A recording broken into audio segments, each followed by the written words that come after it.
جو لوگ دنیا کی زندگی اور اس کی زیب و زینت کے طالب ہوں، ہم ان کے اعمال کا بدلہ انہیں دنیا ہی میں دے دیتے ہیں اور اس میں ان کی حق تلفی نہیں کی جاتی۔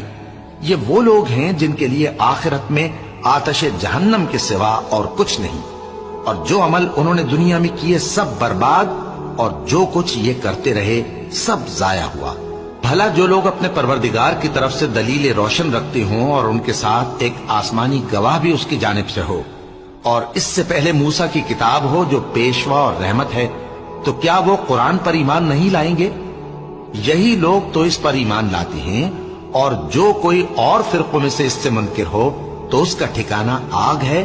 تو تم اس قرآن سے شک میں نہ ہونا، یہ تمہارے پروردگار کی طرف سے حق ہے، لیکن اکثر لوگ ایمان نہیں لاتے۔ اور اس سے بڑھ کر ظالم کون ہوگا جو اللہ پر جھوٹ باندھے؟ ایسے لوگ اپنے رب کے سامنے پیش کیے جائیں گے